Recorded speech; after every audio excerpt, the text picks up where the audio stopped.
Welcome back. Magnesium for weight loss. Do you need to supplement? Let's talk about it. About half of the US adult population may have insufficient magnesium intakes to support nutritional adequacy. A 2021 review published in Nutrients reports that magnesium deficiency is more prevalent in people categorized as having obesity. Let's get into it. My name is Reggie. I'm the founder of Fit for Freelance, where I build adaptive business leaders through compassionate health coaching. I'm looking at a search trend. Magnesium for weight loss is up there. You might be wondering if it's a supplement that can help you lose weight. In general, if you don't know what you're doing when it comes to weight loss or healthy eating, you'll be looking for answers online. You might find a lot of misinformation. So I like to bring science-based information so you can let your health support your life and lead the healthy, fulfilling life of your dreams. So click like if you're into magnesium or if you're interested. Let's talk about it.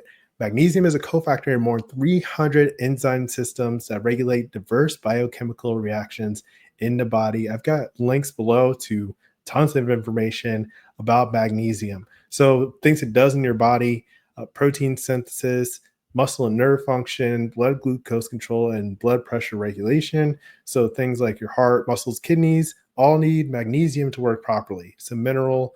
It's also in your teeth and bones, and you get it in all kinds of food in your diet, but a lot of people apparently don't get enough of it. Let's talk about some research. A 2013 study found that taking higher amounts of magnesium helps better control insulin and glucose blood levels. The same study showed magnesium helps with bloating and water retention. So this Dr. Sherry Ross um, says that, points that out in the research, but she also cautions that taking magnesium alone has not been shown effective for weight loss. It's a big topic thing to point out that you want to consider. And she goes on to say instead that your best strategy for long-term weight loss includes restricting calories, eating a healthy and colorful diet, and exercising regularly. So click like if that's something you relate to. That's why I do so many of these videos, that people are looking for quick, easy solutions to weight loss. And you want to consider your health habits, a balanced diet, eating a range of fruits and vegetables with different colors that usually reflect the different nutrients in them. All that is what supports your health and the healthy, fulfilling life of your dreams. So you have more energy to do what you want. You feel good. You look good.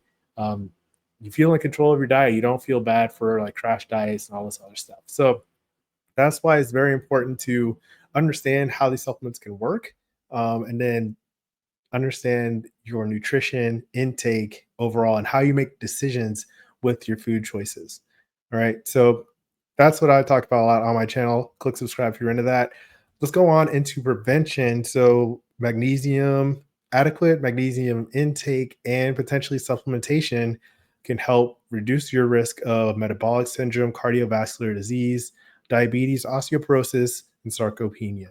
And several meta analyses of primarily cross sectional studies have reported an inverse association of dietary magnesium intake and risk of metabolic syndrome. So, if you're not getting enough, then you're at a higher risk of metabolic syndrome.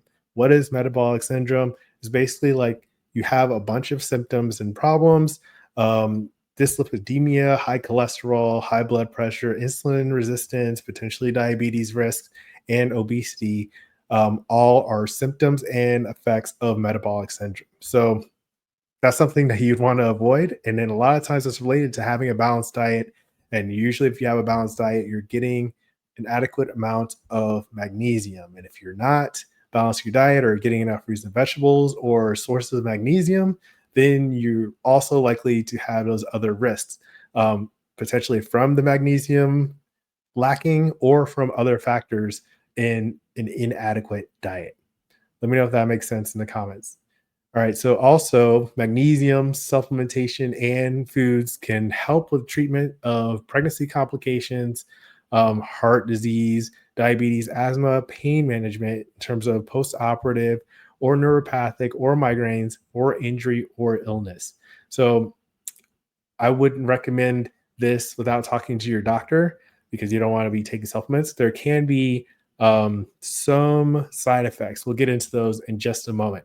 But as far as going on, recommended dietary allowance: 400 milligrams per day for men for the age of 19 to 30, and then 420 milligrams per day for 31 plus. And for women, 310 milligrams per day from 19 to 30, and then 320 milligrams per day for 31 plus. So those are some numbers. Let's look at some dietary sources that have a lot of magnesium, foods that you can find it, that you want to include in your typical diet and how you're eating. All right. So green leafy vegetables, unrefined grains, legumes, beans, and nuts. So what that looks like: Brazil nuts, oat bran cereal, brown rice, cashews, mackerel, spinach, almonds, Swiss chard, lima beans, shredded wheat, avocado, peanuts, chickpeas, and bananas. So those are a good range of sources for magnesium, and that's why one of the common recommendations is to make sure you get some kind of, like, if you are not allergic, of course, eat nuts a few times a week, or also fish, because those are good sources of magnesium. And of course, leafy greens, always a good one. So when it comes to getting too much magnesium, like if you're taking a supplement and you haven't considered it, you want to look out for drug interactions if you're taking medications. That's why I always recommend you talk to your doctor, because they know your whole health history. Don't just go online and get tips on things and not know what you're doing and cause some kind of problem. So if you're taking heart medications or certain antibiotics, anti-malarial medications, or osteoporosis treatment, those are huge caution flags before you consider supplementing with magnesium. And then there's also elevated risks of not getting enough magnesium in people who have Crohn's disease or celiac disease, people with diabetes, alcohol dependency, or older adults. So just take it all and understand that there can be more to it than you think from just looking online real quick and researching and picking up some magnesium supplements and popping some pills and think that's going to solve your health problems. You can actually cause health problems. So you want to be considerate with that and ask your doctor or healthcare provider about that. All right. So one thing to point out, magnesium supplement probably isn't the key. It's not like you are likely to just be missing the magnesium and that was the one thing you needed to lose weight. You probably needed more practice with understanding how you make food choices, your health habits, making sustainable, understanding calorie deficits, how to get active and stay active, those kinds of things, eating more fiber, all of those things contribute to your health outcomes. It's not just a one pill, one supplement kind of thing. I talk about that a lot here. So that is a quick overview or a medium length overview of magnesium, how it might support your weight loss, but it may also have some important side effects that you want to consider. Click like if that's helpful for you. And then next you can watch Wondering If You Need a Health Coach, What Does a Health Coach Do? Just so you know more about how I can support you in leading a healthy, fulfilling life of your dreams. I'll put a link to that video right here. So that's today's message. As always, keep practicing. Peace.